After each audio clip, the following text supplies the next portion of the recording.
할렐루야. 예수님의 이름으로 여러분 모두를 축복합니다. 오늘은 예수님께서 사대교회에 주신 말씀을 중심으로 함께 은혜를 나누고자 합니다. 사대, 사르디스.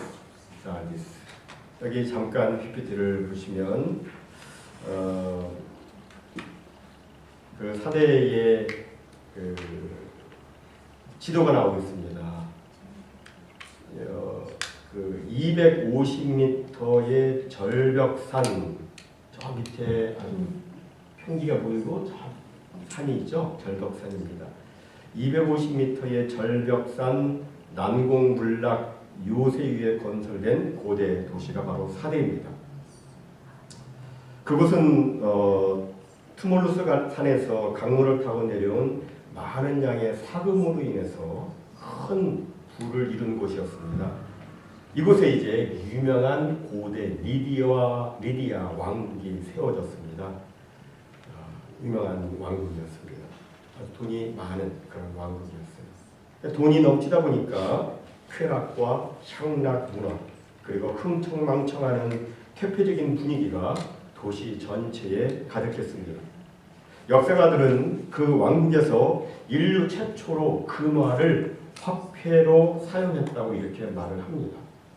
그 말을 처음 사용한 곳, 리디아 왕국이에요. 이민족의 침입에서 자유롭고 부와 풍요가 있는 곳, 사치와 향락이 있는 황금도시, 그곳이 바로 사르디스, 사대였습니다. 이곳에 사대 교회가 세워졌는데 그 교회는 그 지역에서 꽤나 유명했었습니다. 오늘 본문에 보니까 사라타는 이름을 가졌다 이렇게 되어 있는데 이 부분이 영어 성경에 보면 You have a reputation of being alive 이렇게 되어 있어요. 다시 말해서 사대교회는 당시 사람들에게 매우 액티브한 교회로 활발한 교회로 alive한 활기찬 교회로 이렇게 사람들 입에 오르내리는 그런 유명한 교회였었습니다.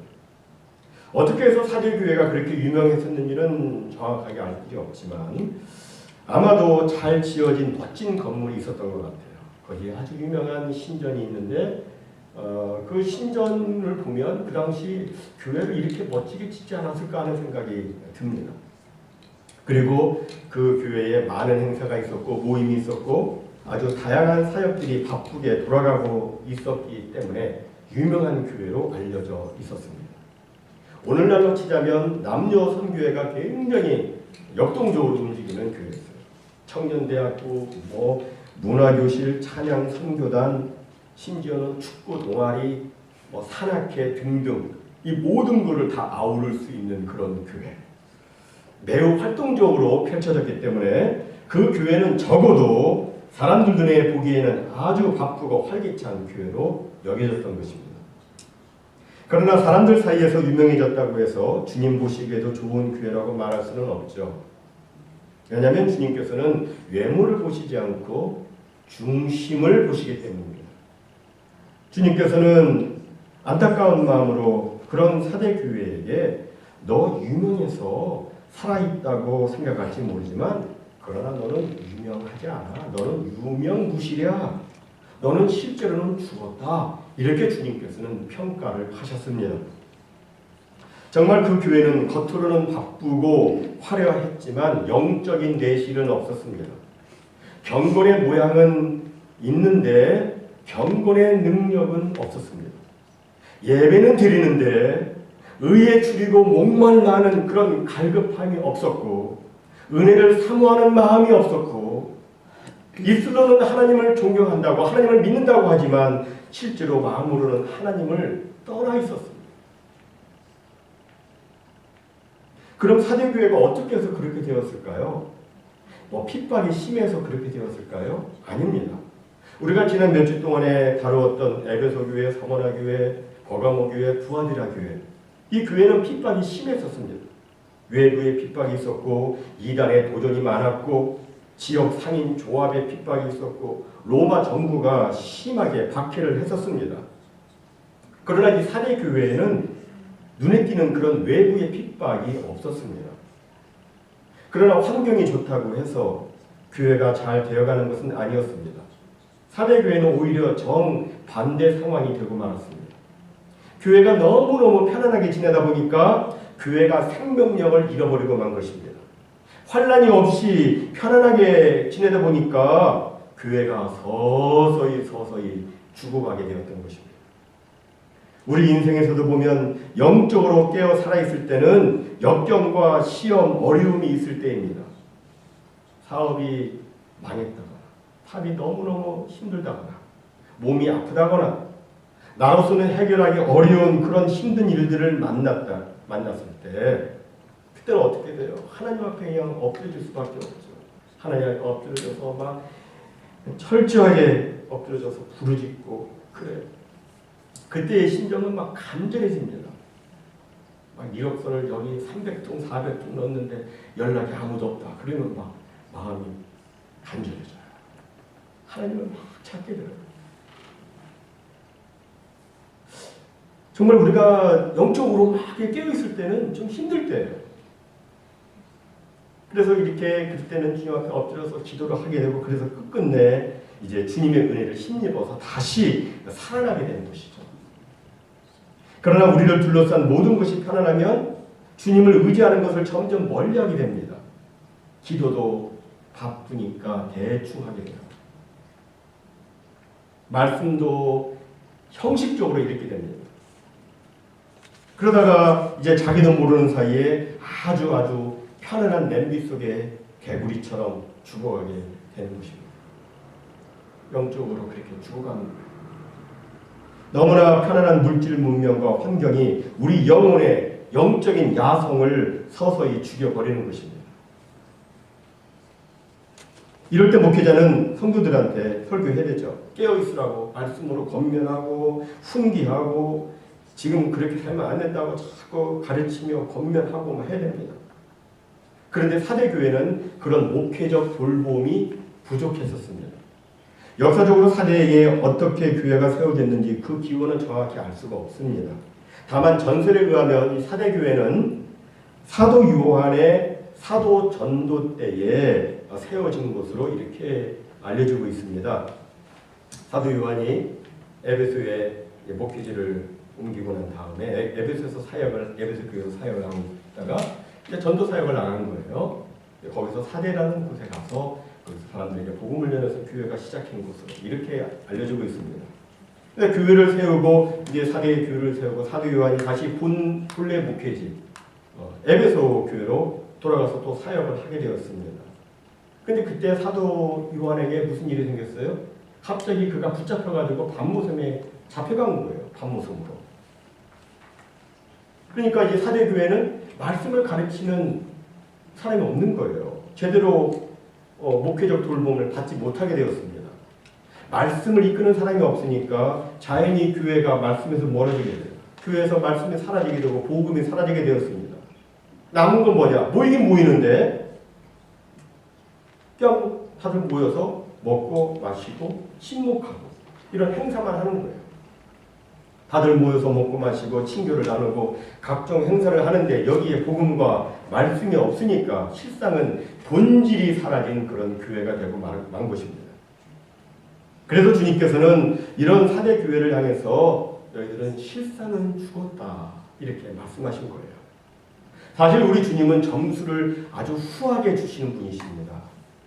주님은 우리가 많은 것을 잘못했다 할지라도 한 가지 주님을 기쁘시게 하면 다른 거 생각하지 않으시고 그 한 가지를 보시면서 너무너무 기뻐하시면서 칭찬하시고 상급을 주시는 분이세요. 백전 99패보다도 마지막 1승 거두는 것을 주님은 더 귀하게 보시고 칭찬해 주시는 분이십니다. 그런데도 주님께서는 그런 주님이신데도 사대 교회에 대해서 아무런 칭찬을 하지 않으셨어요. 왜 그러셨을까요? 그것은 사대 교회 속에 온전한 것이 하나도 없었기 때문이었습니다. 오늘 본문 2절에 보니까 내 하나님 앞에 내 행위에 온전한 것을 찾지 못하였노라. 주님이 이렇게 말씀하셨어요. 행위는 많은데 하는 거는 이것저것 막 굉장히 많은데 그 안에 제대로 된 것, 온전한 것은 없다. 그런 뜻입니다. 일은 많이 하는데 정작 있어야 할 것은 그 안에 없다. 쉽게 예를 들어서 제가 갈증이 나가지고 어느 분께 물 좀 가져다 달라고 부탁을 했다고 하십시다. 그랬더니 잠시 후에 이제 그분이 아주 값비싼 크리스탈 컵을 조심스럽게 들고 왔습니다. 이거 쟁반에 받쳐가지고 이 컵이 떨어져 깨질까봐 가슴에는 조심스럽게 이 컵을 가지고 왔습니다. 그런데 정작 그 안에 마실 물이 없다면 이건 뭐예요? 저는 갈증이 나서 물 좀 갖다 달라고 했는데 그냥 크리스탈 좋은 컵만 딱 가져왔어요. 그 안에 물이 없어요. 그건 뭡니까? 그건 아무것도 아니잖아요. 여기에 행위에 온전한 것을 찾지 못했다는 말씀이 바로 그런 의미예요. 모양은 있는데 정작 필요한 것은 없다. 그런 뜻입니다. 교회라면 모름지기 하나님의 영이 역사를 해대고 경건의 모양 속에 경건의 능력이 담겨 있어야 됩니다. 그런데 사대교회는 전혀 그런 모습이 없었어요. 예배도 드리고 기도도 하고 헌금도 드리고 선교도 하고 구제도 하고 그러는데 실상은 그 안에 믿음도 없고 성령의 역사도 없고 그런 상황이었습니다. 이런 신앙을 우리는 뭐라고 말하냐면 명목상의 신앙이다 이렇게 말하죠. nominal faith 이렇게 말해요. nominal faith. 껍데기 신앙이다 혹은 죽은 신앙이다 이렇게 말을 합니다. 온전한 신앙이 아니라는 얘기죠. 그래서 주님께서는 이런 모습을 보시고 정말 가슴 아파하시면서 두 가지 처방을 주십니다. 우리도 이 말씀을 주님의 말씀을 귀 기울여 드려야 됩니다. 첫째는 깨어 있으라고 주님께서 말씀하십니다. 깨어 있으라. Wake up. 깨어 있으라고 말씀하고 있어요. 주님의 이 말씀을 들었을 때 사대교회 성도들은 불현듯 다음과 같은 사대의 역사가 생각이 났을 것입니다. 이미 설명드린 대로 사대 지역은 천연 요새 지역이었습니다. 난공불락이었어요. 자연적인 천연 요새가 그들을 지켜주니까 그들은 고초를 서도 대강 쓴 거예요. 그까이 거 대충 이런 식으로 그들이 고초를 쓰고 그런 거예요. 자연적으로 다 보호가 되어 있으니까. 그들은 깨어있지는 않았습니다. 그러다가 BC 546년에 페르시아의 고레스 왕에 의해서 그 도시가 점령을 당하게 되는데 그 상황을 헬라의 역사가 헤로도투스는 다음과 같이 상세하게 기록을 했습니다. 페르시아의 고레스 왕의 사대성을 포위했다. 이것을 보며 당시 리디아의 크로에스스 왕과 국민들은 코웃음을 쳤다. 난공불락의 요새인 투모루스 산이 자신들을 지켜준다고 여겼기 때문이었다. 그때 고레스 왕은 이렇게 말했다. 너희들은 살았다고 하지만 실상은 죽었다. 죽은 목숨이다. 그리고 공격을 했다. 하지만 14일이 되었어도 아무런 진전이 없었다. 그러자 고레스 왕은 군사들에게 공포를 했다. 사대성으로 들어갈 방법을 찾아내는 군사에게는 특별상을 내리겠노라. 그때 히에로 에데스라고 불리우는 한 부하 군인이 사대성의 꼭대기를 바라보면서 어떻게 공략할 수 있을까 그 방법을 고민하다가 한 장면을 보게 되었다. 그것은 리디아 군병 하나가 사대성의 꼭대기에서 졸다가 철모를 성벽 절벽 아래로 떨어뜨리는 장면이었다. 졸다가 철모가 아래로 떨어진 거예요. 그리고는 잠시 후 리디아 군인이 철모를 찾으려고 절벽 중간 어디에선가 나타나 투구를 찾아 다시 사라졌다. 그때 히에로 에데스는 그곳에 몸집이 작은 사람이 성 안으로 들어갈 수 있는 바위 틈바구니가 있다는 것을 알아차렸다. 그래서 특공대를 조직해서 야음을 틈타 그 갈라진 틈바구니를 통해 리디아 성으로 진입하였다. 그런데 놀라운 것은 그들이 성 꼭대기에 다다랐을 때 성루에는 보초병이 다 자고 있었다는 것이었다. 그들은 아무도 그 절벽길을 타고 공격하리라고는 상상을 못했던 것이다. 모두가 안심한 채 잠을 자고 있다가 결국 사대성은 함락되고 말았다. 이 기록과 같이 그들은 방심하며 잠을 자다가 망하게 된 것입니다. 그리고 여기서 한 가지 더 흥미로운 사실은 그로부터 200년 후에 헬라의 안티오코스가 쳐들어왔을 때도 이와 똑같은 방식으로 그 사대가 점령되었다는 것입니다. 여기서 우리는 과거 역사에서 교훈을 받지 못하면 그것이 개인이든 국가이든 또 다시 똑같은 일을 겪게 된다는 것을 알 수 있죠. 사대는 자다가 망한 도시였습니다. 사대는 자면 안 되는 곳이었어요. 깨어서 있어야 될 그런 도시였습니다. 사대 교회도 마찬가지였어요. 사대 교회도 깨어 있어야 했었어요. 그러나 그들은 영적으로 잠을 자고 있었어요. 그러니까 주님이 깨어라, 일깨어라 이렇게 말씀하신 거죠. 그들이 처음에는 얼마나 예수님을 알았을 때 기쁘고 즐겁고 감사했겠습니까? 그래서 그냥 모여서 열심히 주님을 섬기고 그랬는데 축복을 너무너무 많이 받다 보니까 또 너무 편안하다 보니까 마치 너무 많이 막 밤늦게 배불리 먹다 보니까 과식을 해가지고 너무 많이 먹어서 침대에 누워가지고 막 헉헉거리면서 누워 있는 것처럼 그렇게 사대 교인들도 영적으로 그렇게 영적으로 잠만 자다가 영적으로 죽은 상태가 되고 만 것입니다. 그래서 주님께서 말씀하신 거예요. 일깨어 있으라. 깨어 있으라. 웨이크업! 웨이크업! 깨어 있으라. 우리도 이 말씀 들어야 돼요. 우리는 육체적인 잠을 자는 그 순간에도 영적으로는 깨어 있어야 돼요. 영적으로는 깨어 있어야 돼요. 깨어 있으라는 얘기를 하니까 전에 들었던 한 유머가 생각납니다. 한 유머가 있는데 한 교회 어느 교회 목사님이 그날 설교가 깨어 있어라 그런 설교였었대요. 그래서 막 깨어 있으라고 막 설교를 하는데 그런데도 막 눈을 그냥 감고 편하게 주무시는 분이 계신 거예요. 그래서 안타까운 마음으로 그 옆에 있는 집사님 그분 깨우라고 이렇게 이야기를 했어요. 그랬더니 그 주무시는 분이 이렇게 독백을 했다고 그래요. 지가 채워놓고 누구 보고 깨우래.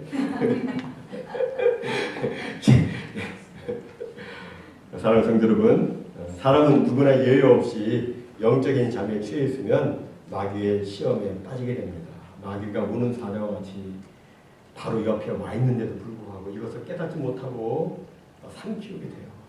성경이 말씀하고 있잖아요. 그러므로 우리는 다른 이들과 같이 자지 말고 오직 깨어 정신을 차릴지라. 뭐 육체적으로 잠자지 말라 그런 뜻 아니잖아요. 정신 차리라는 거예요. 정신 차리라. 영혼이 깨어 있어야 된다는 거예요. 또한 너희가 이 시기를 알거니와 지금은 자다가 깰 때가 벌써 되었으니 깨어 있어야 됩니다. 사랑하는 성도 여러분, 우리는 늘 깨어 있어야 됩니다. 다 같이 따라서 하겠습니다. 깨어 있으라. 깨어 있으라. 깨어 있으라. 깨어 있으라. 옆에 계신 분에게 깨어 있으십시다. 네. 정말 영적으로 늘 깨어 있는 우리 모두가 되기를 바랍니다. 다음 두 번째로 주님께서는 회개하라고 말씀하셨습니다. 회개하라. 오늘 본문 3절에 보니까 그러므로 이전에 네가 하나님의 말씀을 어떻게 받고 어떻게 들었는지를 되새기고 그것을 다시금 굳게 붙잡고 이제는 회개하라 이렇게 말씀하셨어요. 회개가 뭐예요? 회개란 뭐 단순히 눈물 흘리고 반성하는 것 그게 아니잖아요. 회개는 지적으로 동의를 해야 돼요. 내가 이게 정말 잘못했다는 걸 알아야 돼요. 지적 동의가 있어야 돼요. 그리고 감정적인 그 비통함이 있어야 돼요. 죄를 졌는 때도 뭐 누구나 다 이렇게 사는 거 아니야? 뭐 이런 식으로 하면 안 되는 거죠. 비통함이 있어야 되죠. 감정적 애통이 있어요. 그리고 의지적 결단이 있어야 돼요. 거기서 뭐 지적 동의하고 감정적으로 비통이 하지만 의지적 결단이 없으면 안 돼요. 의지적 결단이 뭐냐면 하나님의 말씀에 대한 구체적인 순종이에요. 회개를 했다고 하는데 변화된 모습이 없다. 그러면 이것은 회개가 아니죠. 변화된 모습이 없다면 회개가 아니에요. 회개는 방향을 180도 바꾸는 거예요. 동쪽으로 가던 사람이 서쪽으로 가는 것처럼 주님, 내가 다시는 이 길을 가지 않겠습니다. 주님, 내가 다시는 이것을 하지 않겠습니다. 이렇게 기도하고 결단하고 주여 저를 도와주시옵소서. 간절히 기도하면서 변화된 믿음의 발을 내딛는 것. 네? 이것이 바로 회개죠. 지나간 세기 한국교회는 많은 성장을 했습니다. 그러나 그 안에 치명적인 문제가 생겼는데 그것은 바로 세속화였었습니다. 복음의 순수성을 잃어버리고 예수를 믿기만 하면 구원받고 축복받고 호흡받고 잘되고 뭐 이런 것만 추구하는 반쪽짜리 신앙, 그 신앙, 반쪽짜리 신앙이 교회를 지배했었습니다. 그래서 입으로는 막 신앙 고백을 해요. 예수 믿는다고 하면 고백하면 다 구원받으니까. 근데 거기서 끝나면 안 되잖아요. 입으로는 신앙 고백을 하는데 삶 속에 진정된 크리스찬의 그 모습이 나타나지 않는 거예요. 이런 현상은 종교개혁자 마틴 루터 때도 있었습니다. 우리가 아는 대로 종교개혁자 마틴 루터 입으로가 시인한 그 정도가 아니라 마음으로 믿어 입으로 시인해서 믿음으로 구원받는다. 이 놀라운 진리를 그가 이제 발견을 하고 이것을 사람들에게 전했습니다. 구원은 오직 믿음으로 받는 것이다. 행위로 받는 것이 아니다.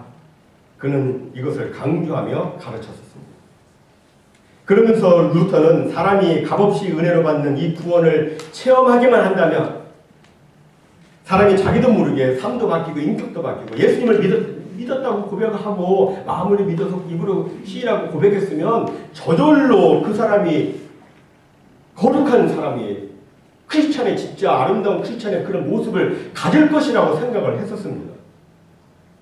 주님 말씀에 순종하는 사람이 될 것이다 라고 생각을 했었어요. 그래서 은혜로 구원받은 사람한테 이렇게 살아라 저렇게 살아라 여러분 이렇게 우리는 살아야 됩니다. 이렇게 너무 지나치게 율법적인 강조를 하는 것은 바람직하지 않다. 이렇게 생각을 했었습니다. 무조건 믿음으로 구원을 얻는다. 믿음으로 구원을 얻는다. 여기에 이 진리만을 강조하고 거기에만 힘을 쏟았습니다. 그런데 여러분 40년 후에 무슨 일이 생겼는지 아십니까? 어떻게 됐는지 아십니까? 이 루터가 나이가 많이 들게 되었어요. 그런데 루터가 노년기에 접어들면서 정말 슬픈 나날을 보내게 되었습니다. 그게 뭐냐면 자기가 그 비텐베르크 대학 정문에다가 95개 조항을 갖다가 붙여놨는데 그 학생들이 믿음으로 구원을 얻는다는 교리만 듣다 보니까 나중에는 그 학생들이나 그 도시 사람들이 생활이 너무나 방종해버린 거예요. 그래서 루터가 너무나 마음이 상해가지고 설교를 한동안 중단해버렸습니다. 설교해봐야 아무런 소용이 없다고 생각을 했던 것입니다. 설교해봐야 이게 뭐냐. 여러분 설교자한테 가장 치명적인 게 뭔지 아세요? 설교는 하는데 목사님은 설교하세요. 나는 내 마음대로 살게요. 30년 목회를 했는데 사람이 한 명도 변화되지 않을 때 그 목회자는 상처가 너무너무 커요.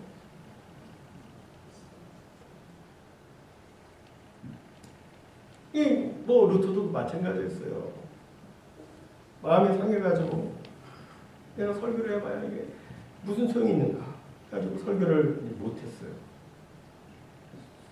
저도 이미 그런 경험을 했었습니다. 여기 오기 전에 그런 경험을 했었어요.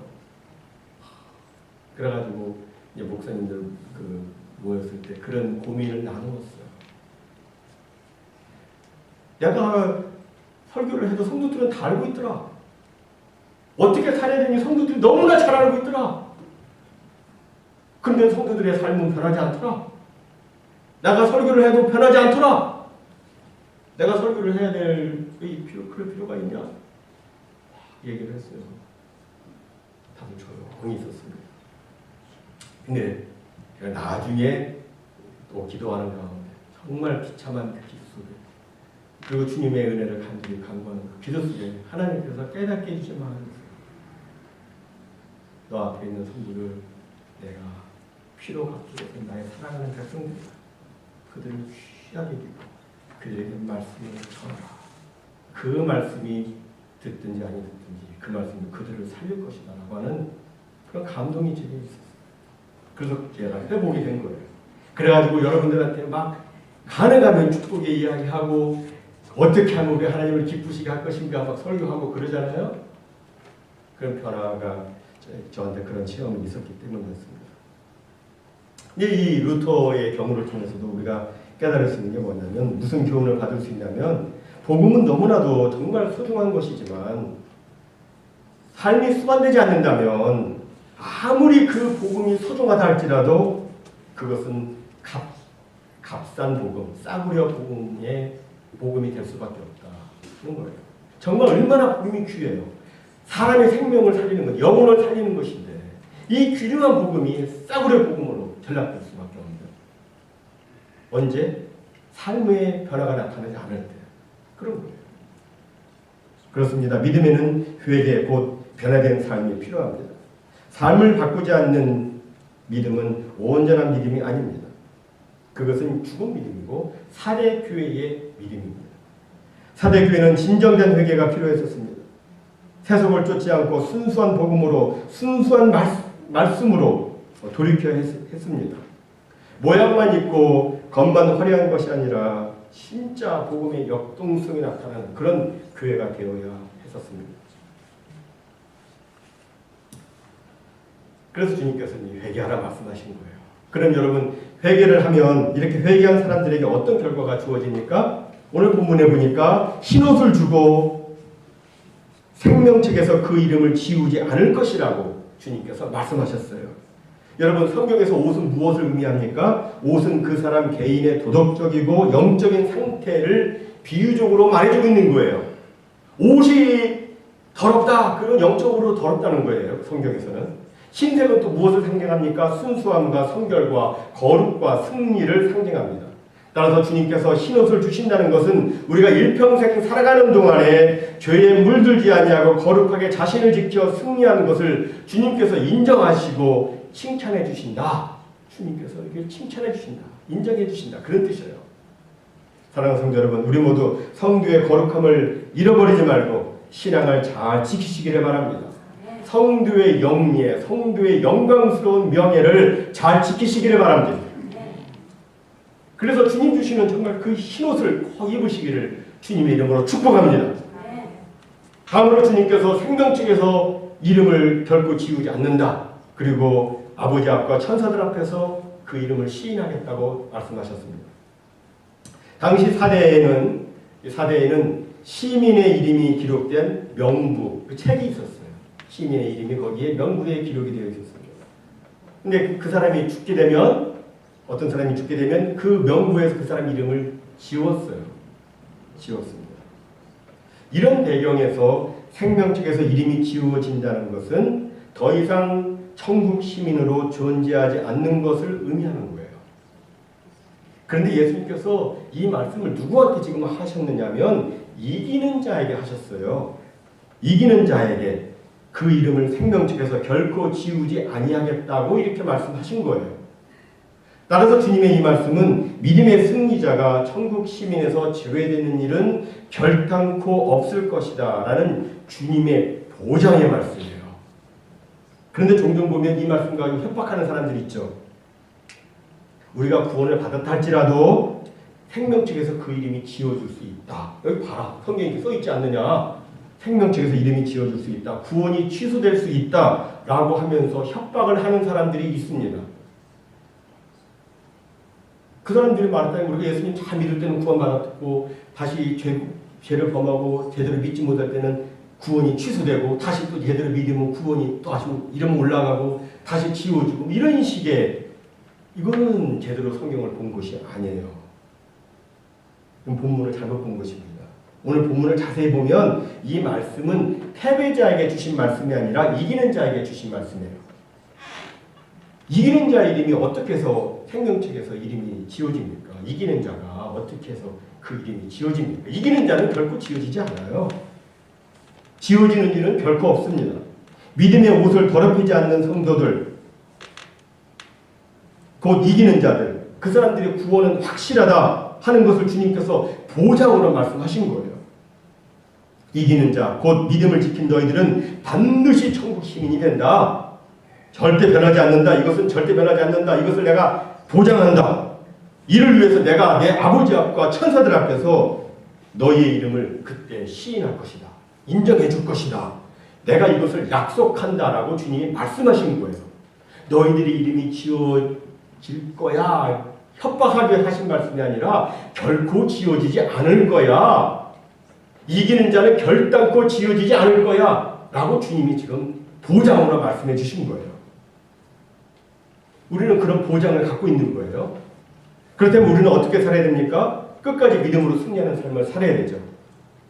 이에 대해서 사도 바울은 디모데후서 4장 7절과 8절에서 이렇게 간증했습니다. 나는 선한 싸움을 싸우고 나의 달려갈 길을 마치고 믿음을 지켰으니 이제 후로는 나를 위하여 의의 면류관이 예비되었으므로 주 곧 의로우신 재판장이 그날에 내게 주실 것이며 내게만 아니라 주의 나타나심을 사모하는 모든 자에게도니라. 사랑하는 성도 여러분, 사도 바울의 이 고백이 여러분의 고백이 되기를 바랍니다. 사도 바울의 이 간증이 바로 여러분의 간증이 되기를 바랍니다. 우리 모두 마지막 순간까지 믿음을 지킴으로 승리의 흰옷을 입고 의의 면류관을 쓰고 주님 앞에 설 수 있기를 바랍니다. 우리 주님은 다시 오시잖아요. 우리 주님 다시 오실 때 그날에 주님께서 하나님과 천사들 앞에서 여러분의 이름을 부르시고 우리의 이름을 인정해 주시고 우리를 칭찬해 주시고 우리에게 상 주시는 놀라운 역사 나타나는 그 큰 은혜가 나타나는 우리 모두가 다 되시기를 주님 이름으로 간절히 축원해 드립니다.